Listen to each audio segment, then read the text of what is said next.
नमस्कार, स्वागत है आपका स्वदेश खबर में। मैं हूं आपके साथ प्रशांत पांडे और अब बाजार में हुए एक्शन से करते हैं बुलेटिन की शुरुआत।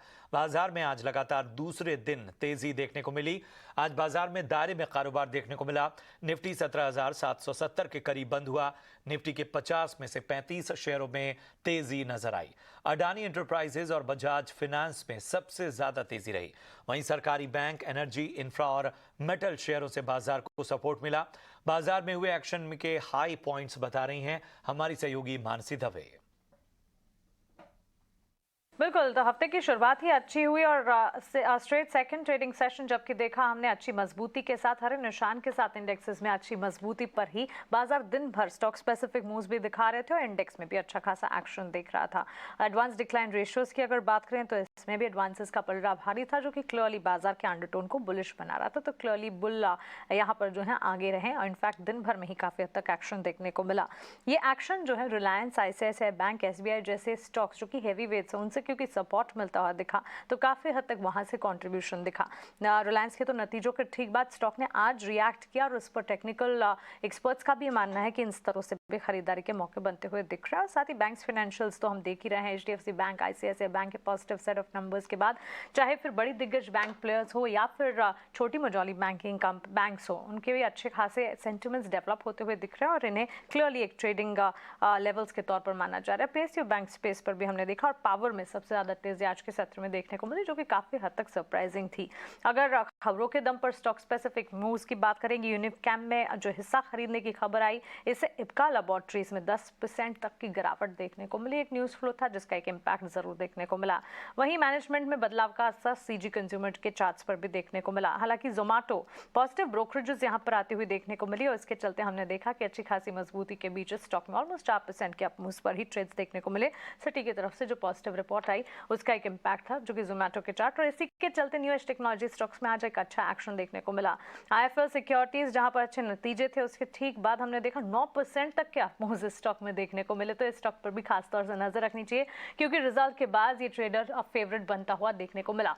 ऑटोमोबाइल सेक्टर पर खास नजर रखनी होगी। आयशर मोटर्स, बजाज ऑटो जैसे काउंटर्स, क्योंकि अब न्यूज फ्लोज वहां से आना शुरू होंगे। किक्कर ऑटो कंपनियां हैं जो कि अपने नतीजे जारी करेगी। अच्छा, इसमें लेबोरेटरी, डायग्नोस्टिक और फार्मा स्पेस भी अब डिफेंसिव्स के तौर पर इस वक्त काम कर रहे हैं। डिविज लैब जैसे स्टॉक को देख लीजिए, वहां पर अच्छा एक्शन देखने को मिला। आज टेलीकॉम प्ले में भारतीय एयरटेल भी अच्छा एक्शन दिखा रहा था। बजाज ट्विंस में मजबूती, चाहे बजाज फाइनेंस हो या बजाज फिनसर्व के काउंटर में अच्छे एक्शन के साथ कामकाज देखने को मिला। तो क्लियरली बैंक्स, फाइनेंशियल्स, कुछ हद तक हमने देखा ऑटोमोबाइल प्लेज और साथ ही मिड कैप आईटी कंपनियां हैं जो कि बाजार को काफी हद तक सपोर्ट दे रही थी। और हीट मैप पे भी देखेंगे तो Bajaj twins, SBI, ICICI bank, Reliance जैसे काउंटर सामने आएंगे। और हाँ, रेलवे काउंटर्स पर खास नजर रखें क्योंकि लगातार खबरें आ रही हैं जिससे रेलवे स्टॉक्स जो काफी अट्रैक्टिव हैं। फाइनल क्लोजिंग जब हुई 17,700 के पार, 17,750 के पार हमने निफ्टी में क्लोजिंग देखी। बैंक निफ्टी ने 42,678 के लेवल्स पर क्लोजिंग दिखाई और साथ ही सेंसेक्स में भी हरे निशान के साथ 60,100 के लेवल्स पर क्लोजिंग। तो positive start to the day और दिन भर अच्छी मजबूती के बाद ट्रेड्स क्लोज भी पॉजिटिव हुए। चले बढ़ते हैं अगली खबर की ओर। कोटक एएमसी के एमडी नीलेश शाह का कहना है कि घरेलू बाजार पर नजरिया बेहद पॉजिटिव है। निवेशकों को मैन्युफैक्चरिंग और हेल्थ केयर सेक्टर में निवेश के नए मौके तलाशने चाहिए। एक क्षेत्र में राम भी मिलते हैं और रावण भी मिलते हैं, तो हमेशा निवेश करते समय अच्छे प्रमोटर के साथ निवेश करना जरूरी है। सब्जेक्ट टू दैट केविएट की अच्छा मैनेजमेंट, अच्छा प्रमोटर बहुत जरूरी है निवेश करने के लिए। हमें लगता है कि एक दो क्षेत्र ऐसे जहां पे आने वाले कुछ सालों के लिए मार्केट आउट परफॉर्मेंस मिल सकता है। आज चाइना +1 हम देख रहे हैं दुनिया में। लोग चाइना से अपना सोर्सिंग बेस दूसरे देशों में शिफ्ट कर रहे हैं। भारत में भी बहुत सारी कंपनीज आ रही है, बहुत सारी ग्लोबल कंपनी भारतीय कंपनी से खरीदारी कर रही है। तो मैन्युफैक्चरिंग इन इंडिया ये एक ऐसी हरफनमौला थीम है जो आने वाले कुछ समय के लिए आउट परफॉर्मेंस दे सकती है। मैन्युफैक्चरिंग थीम के तहत हमने केमिकल सेक्टर्स को आउट परफॉर्म करते देखा है पिछले 4-5 सालों में। उसी तरह बहुत सारे सेक्टर्स होंगे under broad umbrella of manufacturing जहां पे हमें लगता है कि आउट परफॉर्मेंस आता रहेगा। दूसरा एक जो सेक्टर है वो हेल्थ केयर है। सिर्फ फार्मा नहीं, पूरी हेल्थ केयर। आज दुनिया एजेड हो रही है, उन्हें हेल्थ केयर की जरूरत है। एंड अगर हम देखें भारतीयों के पास, तो वो सारे साधन अवेलेबल है जिससे हम अपने देश की नहीं, दुनिया की हेल्थ केयर भी कर सकते हैं। बढ़ते हैं आगे। मैनेजमेंट की मजबूत कमेंट्री के बाद इंडसइंड बैंक में आज 1.5% से ज्यादा की तेजी देखने को मिली। नतीजों पर मैनेजमेंट ने क्या कहा, ब्रोकरेज की कंपनी पर क्या राय है, बता रहे हैं शरद दुबे। जी बिल्कुल, इंडसइंड बैंक में जो है एक अच्छी तेज़ी भी देखने मिल रही है दिन के ट्रेड में, और यहाँ पे इंपॉर्टेंट मैनेजमेंट कमेंट्री आ रही है जहाँ पे उन्होंने कहा है कि जो लोन ग्रोथ है लगभग 18 से लेकर 23% बढ़ने वाली है, लेकिन जो पहले का अनुमान था FY24 के लिए वो 20 से 25% तक था। ओवरऑल देखा जाए तो 20% का ग्रोथ का CAGR का अनुमान है अगले 3 से लेकर 5 साल तक। अगर बात करें हम नेट इंटरेस्ट मार्जिन की, तो उसका एक्सपेक्टेशंस FY24 के लिए है रेंज 4.25% से लेके 4.35% तक। जो पहला अनुमान था उससे जो है 10 बेसिस पॉइंट्स के बढ़त देखने मिल रही है। रिटर्न ऑन एसेट्स की बात करें तो उसका रेंज एक्सपेक्टेड है 1.9 to 2.2%। और कंपनी जो है ऑफकोर्स यूज़ कमर्शियल व्हीकल और अफोर्डेबल हाउसिंग फाइनेंस में जो है बुक में जो है कि जो ड्राइवर्स मांगती है, और इसके अलावा जो है होम लोन बुक एक्सपेक्टेड है कि 15,000 करोड़ तक ग्रो करेगा। जो एफ्लुएंट बैंकिंग होती है HNI की, वो भी जो है एक्सपेक्टेड है कि डबल करे। लेकिन ब्रोकरेजेस की क्या राय है, मैक्वारी जो है मेंटेन आउट परफॉर्म रखा है, लक्ष्य रखा है 1510 रुपीज़ प्रति शेयर का, और उन्होंने कहा कि वैल्यूएशंस जो है अभी भी अट्रैक्टिव है। JP मॉर्गन ने भी कहा है कि अच्छी ग्रोथ देखने मिली है, लेकिन एसेट क्वालिटी में ज़रूर इम्पैक्ट आया है। और आखिर में डैम कैपिटल बात करेंगे इंडसइंड बैंक में, जहाँ पे उन्होंने रिटेन रखा अपनी बाई रेटिंग, लक्ष्य रखा है 1510 रुपये प्रति शेयर। चले बढ़ते हैं आगे। बजाज ऑटो के नतीजे जारी हो चुके हैं। कंपनी की आय में इजाफा देखा गया है, लेकिन मुनाफे में गिरावट जारी है। कैसे रहे नतीजे, बता रहे हैं हमारी सहयोगी सृष्टि शर्मा। अच्छे नतीजे आते हुए देखे हैं बजाज ऑटो के। अनुमान के मुताबिक हम देखें अगर तो केवल मुनाफा आते हुए देखा है, जहां पे कंपनी ने इस बार 1433 करोड़ का मुनाफा दर्ज किया है। पर इसके अलावा आय, EBITDA और मार्जिन का जो नंबर है वो उम्मीद से काफ़ी बेहतर आता हुआ हमने देखा है। इस बार कंपनी के अगर हम आय देखें तो वहाँ पे तिमाही दर तिमाही हालांकि हल्की सी गिरावट ज़रूर देखने को मिली है, पर जहाँ पे स्ट्रीट की उम्मीदें थी कि 8,500 करोड़ के आसपास ये आंकड़ा रहना चाहिए, वहीं कंपनी ने 8,900 करोड़ की आय दर्ज की है। EBITDA का नंबर भी उम्मीद से बेहतर 1,717 करोड़ पे आता हुआ देखा है। वहीं मार्जिन के फ्रंट पे जहां हम उम्मीद कर रहे थे कि 18.7% पे रहेंगे, 19.3% पे हमने नंबर देखा है, जो कि तिमाही दर तिमाही देखें तो वहां पे भी करीब 200 बेसिस पॉइंट की इम्प्रूवमेंट है। अगर देखा जाए तो प्रोडक्ट मिक्स इस बार कंपनी का बेहतर रहा है, जो कि हम पहले भी हाईलाइट कर रहे थे, जहां पे डोमेस्टिक बिजनेस से सपोर्ट तो था ही, इसके अलावा 125cc में उनका बेहतर प्रदर्शन रहा। 3 व्हीलर ने काफ़ी सपोर्ट किया। पूरे साल का अगर नंबर देखें तो 3 व्हीलर ने अपनी सबसे ज़्यादा बिक्री FY23 में दर्ज की है, और इस बेहतर प्रोडक्ट मिक्स के चलते इनके नंबर्स पे एक अच्छा इम्पैक्ट हमने आते हुए देखा है। अगर बात करें रियलाइजेशंस की या फिर मटेरियल कॉस्ट की, तो वहाँ पे बहुत ज़्यादा जो है बदलाव नहीं है तिमाही दर तिमाही, पर साथ ही कंपनी का ये कहना है क्योंकि एक्सपोर्ट्स इनके इतने ज़्यादा अच्छे नहीं थे, तो जिस तरीके से फॉरेन एक्सचेंज की रियलाइजेशन हुई है, जो कंपनी ने प्राइस हाइक्स ली है, एक प्रोडक्ट मिक्स, ये कुछ फैक्टर्स थे जो कि एक्सपोर्ट्स की कमी को पूरा कर रहे थे। तो ये नंबर्स बजाज ऑटो की तरफ से जो कि उम्मीद से बेहतर आते हुए दिखे हैं। ऑलरेडी जो स्टॉक अगर हम देखें तो वो 52 वीक हाई के आसपास ही ट्रेड कर रहा है, और एनालिस्ट भी फिलहाल बजाज ऑटो के नंबर्स को अच्छा ही बता रहे हैं। बिल्कुल सृष्टि, और सृष्टि हमारे साथ लगातार बनी हुई हैं। सृष्टि, मारुति सुजुकी के नतीजे कैसे रहेंगे, अनुमान क्या कहता है? इस बार मारुति सुजुकी की बात करें तो सबसे अहम होगा कंपनी के मार्जिन्स देखना, क्योंकि पिछले क्वार्टर में 9.8% पे कंपनी के मार्जिन्स दर्ज हुए थे। इस बार 10.5% के आसपास हम ये आंकड़ा की उम्मीद कर रहे हैं, और अगर 10% से ज़्यादा मार्जिन्स आते हैं तो Q2 FY21 के बाद हम देखेंगे कि कंपनी अपने मार्जिन्स 10% से ज़्यादा पोस्ट करेगी। तो सबसे अहम ये आंकड़ा होगा देखना, बट इसके अलावा सभी पैमानों पर हम उम्मीद कर रहे हैं कि तिमाही दर तिमाही अच्छी ग्रोथ देखने को मिलेगी। आय की बात करें तो 12% की ग्रोथ की हमारी उम्मीद है। EBITDA में 21.5% के उछाल की हम उम्मीद कर रहे हैं। 3404 41 करोड़ हमारी उम्मीद है।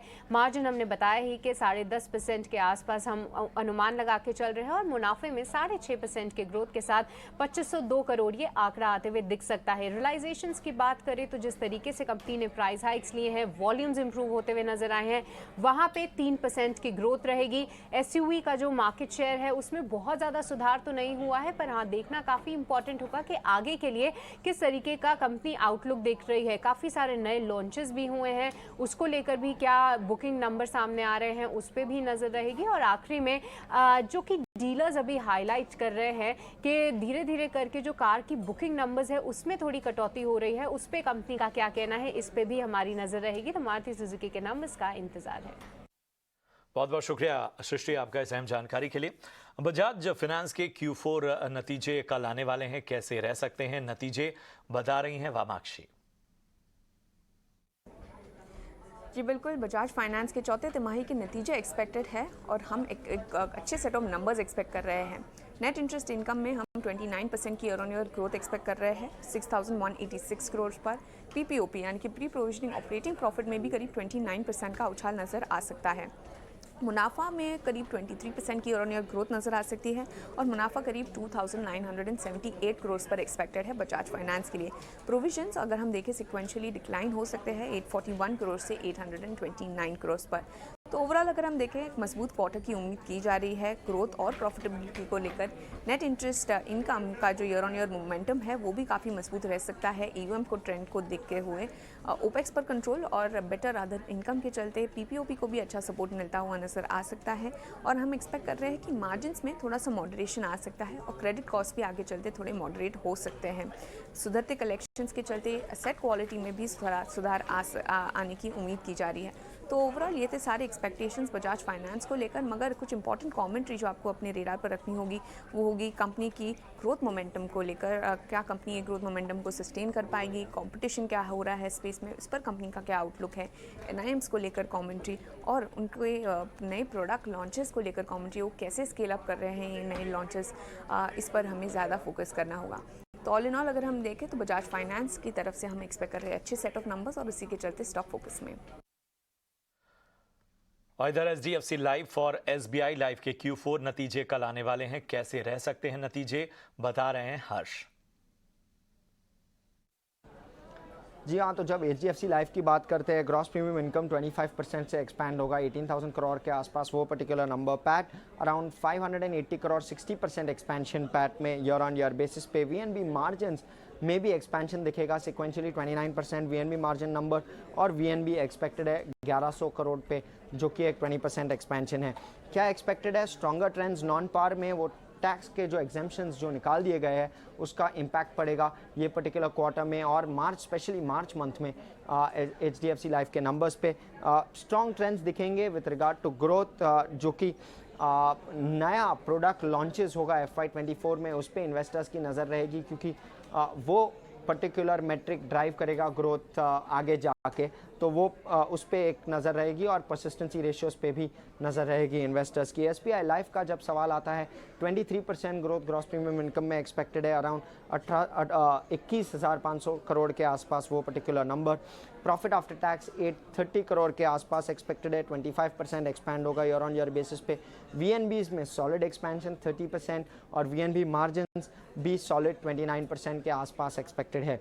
जब एक्सपेक्टेशंस की बात करें तो SBI लाइफ अपनी जोग्राफिकल रीच और डिस्ट्रीब्यूशन नेटवर्क को ज़्यादा टैप इन करके ग्रोथ का इंजन बढ़ाएगा ये पर्टिकुलर क्वार्टर में और गोइंग फॉरवर्ड भी न्यू बिजनेस प्रीमियम सस्टेन करेगा। पर जो इंपॉर्टेंट मैट्रिक है कि नॉन पार साइड पे SBI लाइफ कैसे करता है, वो पर्टिकुलर टेस्ट ये टाइम आएगा और उस पर मार्जिन्स और VNBs कैसे रहेंगे उस पर भी एक नज़र रहेगी इन्वेस्टर्स की।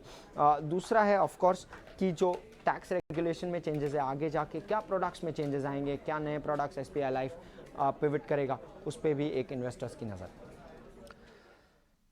बढ़ते हैं आगे। बेन कैपिटल जल्दी ही साई लाइफ में हिस्सेदारी खरीद सकता है, जिसको लेकर उनकी बातचीत शुरू हो चुकी है। ज्यादा जानकारी दे रहे हैं हमारे सहयोगी अनुराग जोशी।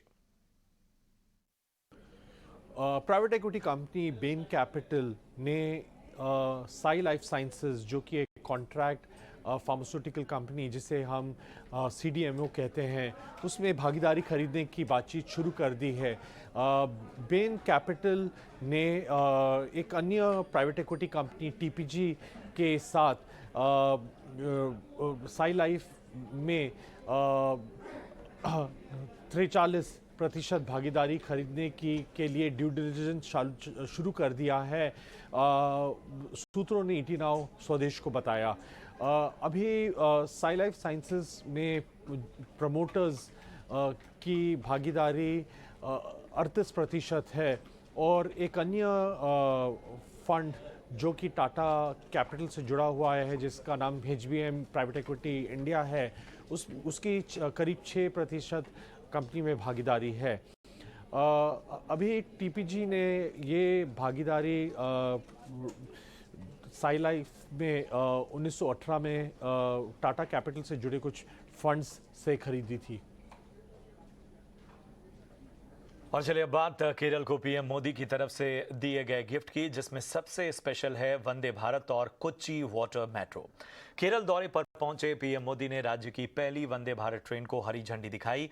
ये वंदे भारत ट्रेन केरल के तिरुवनंतपुरम से कासरगोड तक चलेगी। इस मौके पर PM मोदी का मलयाली लुक दिखा। उन्होंने तिरुवनंतपुरम में रोड शो भी किया। इसके साथ ही PM ने तिरुवनंतपुरम में डिजिटल साइंस पार्क की आधारशिला रखी। कोच्चि वाटर मेट्रो समेत कई प्रोजेक्ट्स का शिलान्यास और लोकार्पण किया। केरल के इस दौरे पर PM ने कहा कि नए प्रोजेक्ट से बेहतर कनेक्टिविटी के साथ विकास की रफ्तार को और आगे दिशा मिलेगी। मुझे बहुत खुशी है कि उल्लास के इस माहौल में मुझे केरला के विकास के उत्सव से जुड़ने का मौका मिला है। आज केरला को अपनी पहली वंदे भारत ट्रेन मिली है। आज कोच्चि को वाटर मेट्रो की नई सौगात मिली है। रेलवे से जुड़े अनेक प्रोजेक्ट्स मिले हैं। कनेक्टिविटी के साथ साथ आज केरला के विकास से जुड़े और भी प्रोजेक्ट्स का लोकार्पण और शिलान्यास हुआ है। विकास के इन सभी प्रोजेक्ट्स के लिए केरला के लोगों को बहुत बहुत बधाई। और केरल को मिली पहली वंदे भारत ट्रेन तिरुवनंतपुरम से कासरगोड तक चलेगी। इस ट्रेन में क्या स्पेशल है, इसका जायजा लिया हमारे सहयोगी समीर दीक्षित ने। केरल को बड़ी सौगात, पहली वंदे भारत ट्रेन जो कि कासरगोड से तिरुवनंतपुरम के बीच में चलेगी। तकरीबन 550 किलोमीटर का सफर 8 घंटे 5 मिनट में तय किया जाएगा। इसी रूट पे जो फिलहाल राजधानी है वो तकरीबन 10.5 घंटे लेती है। जाहिर तौर पे 2.5 घंटे की बचत इस नई वंदे भारत ट्रेन के जरिए संभव हो सकेगी। वंदे भारत ट्रेन को भारतीय रेलवे का भविष्य बताया जा रहा है और इसके जरिए जो रेल यात्रा अनुभव है उसको बेहतर बनाने की कोशिश की जाएगी। उसके पीछे इसमें तमाम जो नए फीचर्स शामिल हैं उसको बताया जा रहा है। फिलहाल हम एग्जेक्टिव क्लास कोच में हम मौजूद हैं। इसमें यात्रा करने के लिए तकरीबन 2850 रुपये खर्च करने पड़ते हैं। और क्या कुछ सुविधाएं शामिल हैं, सबसे पहले इसका डिज़ाइन, लुक एंड फील आप देखें तो रेड कलर की ये जो चेयर्स हैं ये काफ़ी कंफर्टेबल है। कुशनिंग इसकी काफ़ी बेहतर है। हैंड रेस्ट आप इस तरीके से मूव कर सकते हैं अपने सुविधा के लिहाज से। अगर आप स्नैक्स टेबल को एंजॉय करना चाहते हैं अपनी मील टाइम पर तो ये स्नैक टेबल है जिसको आप बहुत आराम से फोल्ड अनफोल्ड कर सकते हैं, अपने स्नैक्स को, मील को एंजॉय कर सकते हैं। ठीक इसी तरीके से अगर आप अपने इलेक्ट्रॉनिक डिवाइस को चार्ज करना चाहते हैं तो इस तरीके के चार्जिंग सॉकेट हर सीट के लिए उपलब्ध कराए गए हैं। न सिर्फ ये सॉकेट है बल्कि USB चार्जिंग पोर्ट भी दी गई है। पूरे कोच को LED लाइटिंग से जगमग किया गया है। इस तरीके के टच बटन से आप लाइट्स को ऑन ऑफ कर सकते हैं। ये जो लगेज रैक है काफ़ी मजबूत लगेज रैक है जिसमें आप आसानी से अपने बैग को रख सकते हैं। और पूरे कोच में सुरक्षा के नज़रिए से CCTV कैमरे दिए गए हैं जो कि रियल टाइम बेसिस पे फुटेज मॉनिटर करते रहेंगे। इसके साथ ही साथ जो चेयर कार है जिसमें 5 सीट का कॉम्बिनेशन है 3+2 का, वो कोचेज भी इसमें है और उसके लिए किराया तकरीबन 1550 रुपये होगा। तो कुल मिलाकर के केरल की भले ही ये पहली वंदे भारत ट्रेन हो, लेकिन पूरे भारतीय रेल नेटवर्क के लिए ये 16वीं वंदे भारत ट्रेन है। रेलवे का लक्ष्य ये है कि अगस्त 2023 तक 75 वंदे भारत ट्रेन को पटरियों पर दौड़ाया जा सके और इसके जरिए जो देश के अहम शहर हैं उनको वंदे भारत ट्रेन से जोड़े जाने का लक्ष्य है। बड़ा लक्ष्य है, लेकिन उस दिशा में 16 ट्रेनें अब तक चल चुकी हैं और इसके जरिए एक कोशिश ये भी है कि यात्रा अनुभव को बेहतर और उसको तेज बनाया जा सके। कैमरामैन आमिल के साथ समीर दीक्षित। बिल्कुल, बहुत बहुत शुक्रिया करेंगे समीर। और वंदे भारत के बाद अब बात करते हैं कोच्चि में देश को मिली पहली वाटर मेट्रो की। पीएम मोदी ने आज केरल को इसकी सौगात दी। क्यों स्पेशल है ये वाटर मेट्रो, इसका जायजा लिया हमारे सहयोगी समीर दीक्षित ने। समंदर की लहरों पर ये सफर हम कर रहे हैं और बेहद खास बोट में। ये है कोच्चि वाटर मेट्रो, जिसका उद्घाटन पीएम मोदी ने किया है और उसी कोच्चि वाटर मेट्रो पर इस वक्त हम सफर कर रहे हैं। और यहाँ पर आप सबसे पहले बाहर से क्या नज़ारा दिखता है वो आप देखिए कि ये समंदर की लहरें हैं और इन लहरों से होती हुई ये बोट इलेक्ट्रिक हाइब्रिड बोट होकर के जा रही है। और ये बोट जो है इसकी तमाम खूबियां हैं, तमाम खासियत है जो आपके ट्रैवलिंग एक्सपीरियंस को शानदार बनाएंगी। और सबसे बड़ी बात यह है कि समय की बचत होगी और पैसों की भी बचत होगी। तो ये कोच्चि वाटर मेट्रो के आपको यहाँ पर देखें, ये पायलट यानी कि वो कॉकपिट जहाँ से ये पूरी बोट मॉनिटर होती है, संचालित होती है। और अब आपको ले चलते हैं भीतर, जहाँ पर हम आपको दिखाएंगे कि ये आखिर कैसे दिखती है और इसकी क्या खूबियाँ हैं। तो ये कोच्चि वाटर मेट्रो के अंदर का आप इस वक्त वो एरिया, वो हिस्सा देख रहे हैं जहाँ पर पैसेंजर बैठ करके यात्रा कर पाएंगे। तो ये पूरा एयर कंडीशनड है, यहाँ पर बाहर के मौसम का किसी तरीके का प्रभाव नहीं पड़ेगा। कंप्लीटली ये एसी कंट्रोल ये कैबिन है, जहाँ पर कैपेसिटी की बात करें तो 100 लोगों की टोटल कैपेसिटी है, जिसमें 50 लोग बैठ करके ट्रैवल कर पाएंगे और जो खड़े होकर के यात्रा करें तो टोटल कैपेसिटी इसकी 100 पैसेंजर्स की है। सुरक्षा के नज़रिए से हर बात का ध्यान दिया गया है। मसलन अगर आप खड़े होकर के यात्रा कर रहे हैं तो इस तरीके के मजबूत हैंडल बार दिए गए हैं ताकि आप आराम से इनको होल्ड करके ट्रैवल कर पाएँ। ठीक इसी तरीके से अगर आप बैठ करके यात्रा भी कर रहे हैं तो आप देखिए हर सीट के नीचे इस तरीके की लाइफ जैकेट इसका प्रबंध दिया गया है। ये लाइफ जैकेट दी गई है ताकि किसी आपातकालीन स्थिति में इनका इस्तेमाल किया जा सके। तमिलनाडु मर्केंटाइल बैंक ने हाल ही में साल 2022-23 की चौथी तिमाही के नतीजे पेश किए, जो दर्शाते हैं कि इस समय काल में बैंक ने 253 करोड़ का मुनाफा दर्ज किया। इसी कामयाबी पर विस्तार से बातचीत की तमिलनाडु मर्केंटाइल बैंक के एमडी और सीईओ श्री एस कृष्णन जी ने। आपको इस बातचीत के साथ छोड़े जाते हैं।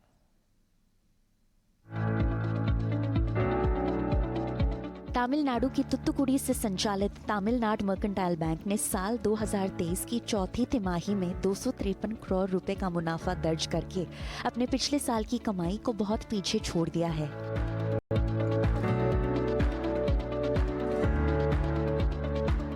The bank has made an excellent performance almost in all the parameters for the year 22-23. The highest ever net profit, operating profit, net interest income.